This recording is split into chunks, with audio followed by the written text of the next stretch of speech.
सच्चा रब है करीम तू तेरी शान जल्ला जलालुहु।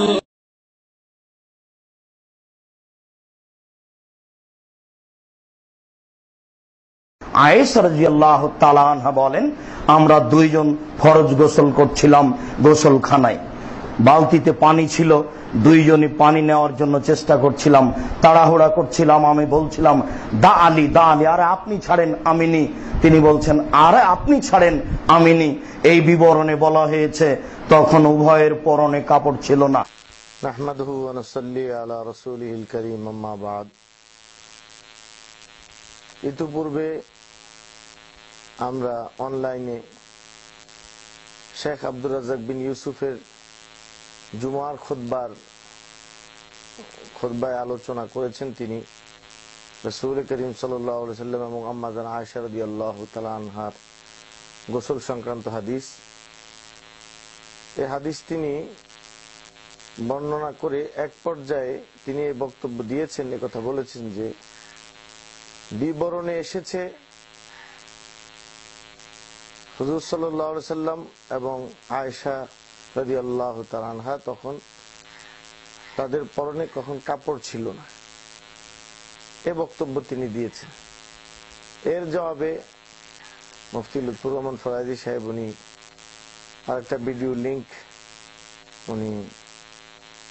লিংকে উনি কথা বুঝাতে চেয়েছেন যে আব্দুর রাজ্জাক বিন ইউসুফ যে বক্তব্য দিয়েছেন যে বিবরণে এসেছে, বলা হয়েছে বিবরণে এসেছে যে তাদের পরনে তখন কাপড় ছিল না। তো লুৎফুর রহমান ফরাজি সাহেব ওনার ভিডিও লিংকে স্পষ্ট বলেছেন কথা যে জখিরে হাদিসের কোথাও তাদের পরনে তখন কাপড় ছিল না, এই কথাটা নেই। হাদিসের কোথায় কোথায় এসেছে যে আম্মা জান এবং রাসূল করিম সাল্লাল্লাহু আলাইহি ওয়াসাল্লাম বিবস্ত্র হয়ে গোসল করেছেন? তো এই দুইটা ভিডিও ক্লিপ অনলাইনে আসার পর আমরা ইতিপূর্বে দেখতে পেলাম আব্দুর রাজ্জাক বিন ইউসুফের ছেলে আব্দুল্লাহ বিন আব্দুর রাজ্জাক বিন ইউসুফ তিনি তার পিতার বক্তব্যের পক্ষে আরেকটা ভিডিও ক্লিপ ছেড়েছেন অনলাইনে। এটাও আমাদের দৃষ্টিগোচর হয়েছে। এক্ষেত্রে লুৎফুর রহমান ফরাজি যে বক্তব্য দিয়েছেন, এই বক্তব্যটা সঠিক বলে অনেকগুলো কারণে প্রতীয়মান হয়। সর্বপ্রথম কথা হলো এই যে আব্দুর রাজ্জাক বিন ইউসুফ ওনার ছেলে যে ভিডিও ক্লিপ দিয়েছেন অনলাইনে, এর মধ্যে তিনি কয়েকভাবে তার পিতার কথাকে প্রমাণ করার চেষ্টা করেছেন। এক, যে ইবনে হাজার আসকালানী রহমতুল্লাহি আলাইহি, ইবনে হাজম জাহিরি রহমতুল্লাহি আলাইহি আল মুহাল্লার মধ্যে এবং নাসিরউদ্দিন আলবানী তারাও সহিহ ইবনে ইব্বানের 5577 নম্বর এই হাদিস থেকে রাসূল সাল্লাল্লাহু আলাইহি ওয়াসাল্লাম এবং আম্মা জান আয়েশা রাদিয়াল্লাহু তাআলা আনহার গোসলে তাদের পরনে কাপড় ছিল না, এই কথাটা তারাও বুঝাতে চেয়েছেন এই হাদিস থেকে।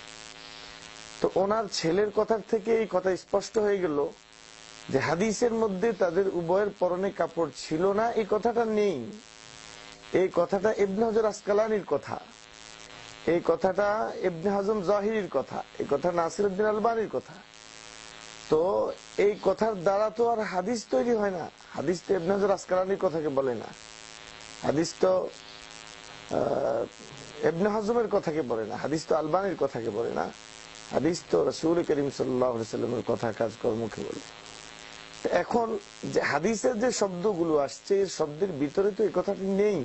এখন বিষয়টি হলো হাদিস শরীফের মধ্যে যে শব্দটি নেই, বিবরণে আছে এই কথা বলে তিনি যে ধূম্রজালের সৃষ্টি করলেন যে হাদিস শরীফের মধ্যে বিবরণে আছে হুজুর সাল্লাল্লাহু আলাইহি ওয়াসাল্লাম এবং আম্মা জান আয়েশা তাদের পরনে কাপড় ছিল না। এখন মাসআলা হলো আমাদের হানাফি মাযহাব মোতাবেক, হানাফি ফুকাহায়ে কেরামদের মত অনুযায়ীও গোসলখানার মধ্যে একাকী গোসল করার সময় কাপড় খুলে উলঙ্গ হয়ে কাপড় পরিধান না করেও গোসল করা যায়, স্ত্রীকে সাথে নিয়েও গোসল করা যায়। যদিও কেউ বলেছেন এটা উত্তম না, মাকরুহ, মাসালা ভিন্ন কথা। কিন্তু ফরাজি সাহেব এই কথা বোঝানোর চেষ্টা করেছেন যে হাদিস শরীফের কোথাও এই কথাটি নেই। তো আব্দুর রাজ্জাক বিন ইউসুফ সাহেবের ছেলে ওনার কথাকে তার বাপের কথাকে প্রমাণ করার জন্য সহিহ ইবনে হিব্বানের যে হাদিসটা পেশ করেছেন, সহিহ ইবনে হিব্বানের হাদিসে লক্ষণীয় অনেকগুলো বিষয় আছে। এক নাম্বার, ইমাম ইবনে হিব্বান রহমতুল্লাহ আলাইহি গোসল সংক্রান্ত অধ্যায়ে হাদিস বর্ণনাই করেন না।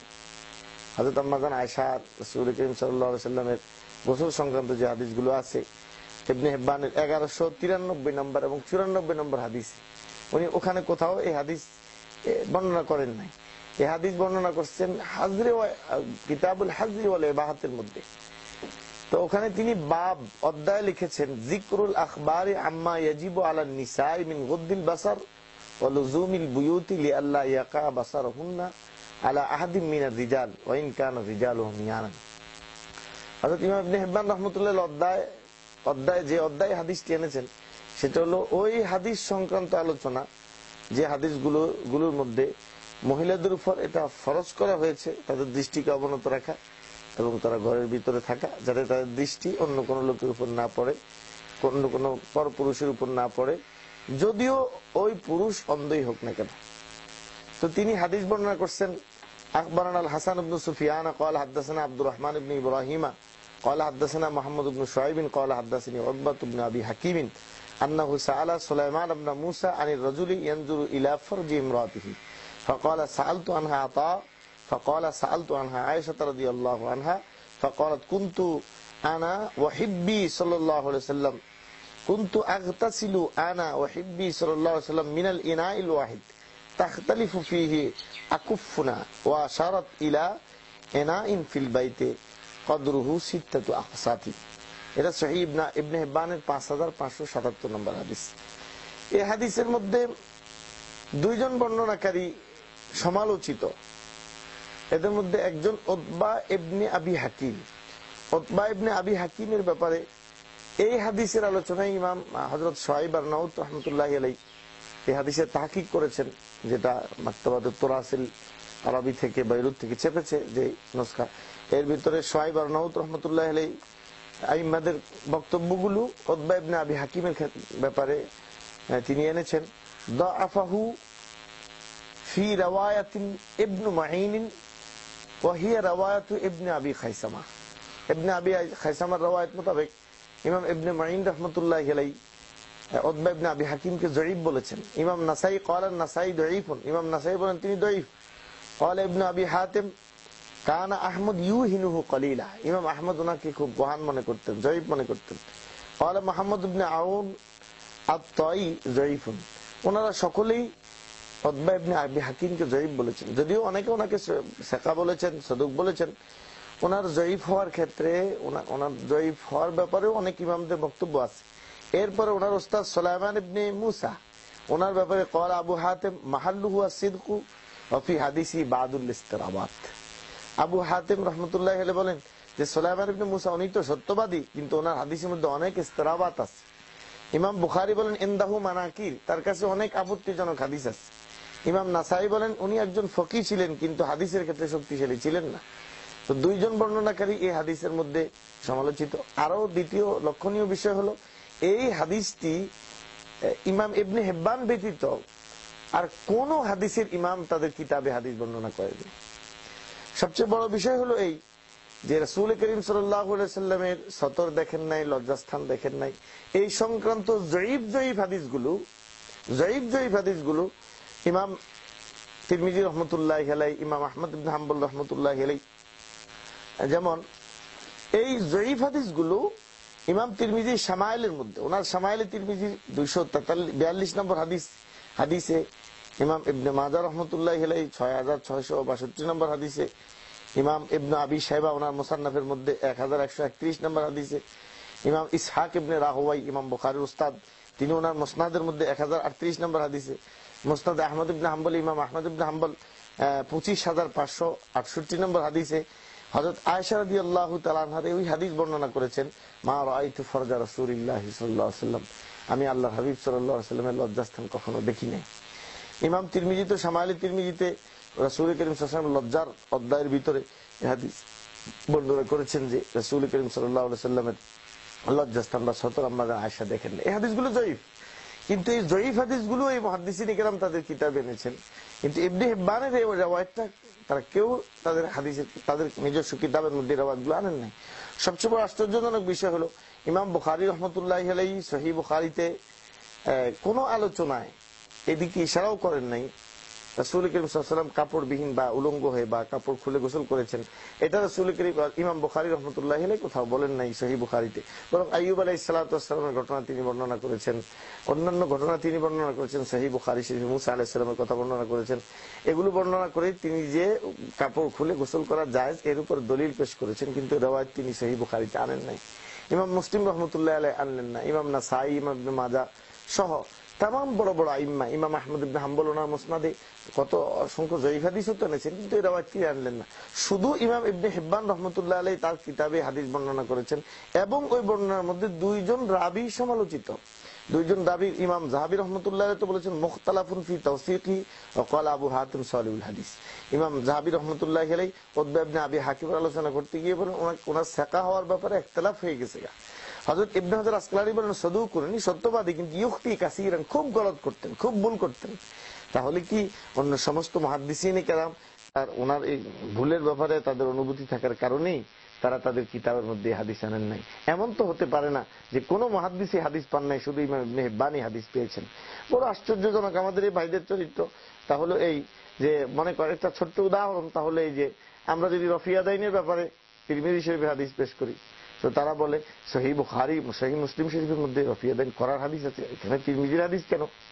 তো যেখানে সহিহ বুখারী সহিহ মুসলিম সহ সমস্ত কিতাবে আম্মা জান আয়েশার হাদিস আছে গোসল করা সংক্রান্ত এই হাদিস দিয়ে তারা কেউ কোনো বাপ অধ্যায় প্রতিষ্ঠা করলেন না, হুজুর কাপড় বিহীন গোসল করেছেন, এই রওয়ায়াতটাকে কোনো কেউ স্থানও দিলেন না। তাহলে কি লুৎফুর রহমান ফরাইজি সাহেব যে কথাটা বলেছেন এই কথার সত্যতা প্রমাণিত হয় না? যে হাদিসে রাসূলের কোথাও, যকিরে হাদিসের কোথাও রাসূল করিম সাল্লাল্লাহু আলাইহি ওয়াসাল্লাম এবং আম্মা জান আয়েশার শরীরে কাপড় ছিল না, এই বক্তব্যটি নেই। তাড়াহুড়া করছিলাম, আমি বলছিলাম দা আলী, আরে আপনি ছাড়েন আমিনি। তিনি বলছেন আরে আপনি ছাড়েন আমিনি। এই বিবরণে বলা হয়েছে তখন উভয়ের পরনে কাপড় ছিল না। তার বক্তব্যের ভাষা এরকম ছিল যে তিনি আয়েশা রাদিয়াল্লাহু তাআলা আনহার একটি হাদিস পেশ করেন এবং হাদিসের ব্যাখ্যা বলেন বিবরণে বোঝা যায় যে তাদের পরনে কাপড় ছিল না।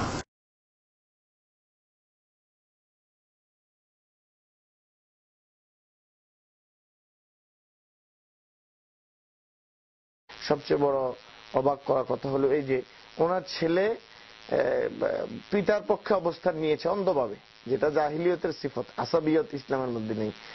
এই ছেলেটা তরুণ উদীয়মান ছেলে, ভাষাও তো তার বাপের থেকে অনেকটা স্ট্যান্ডার্ড মনে হলো, পড়ার অবস্থাও তার বাপের থেকে সুন্দর মনে হলো।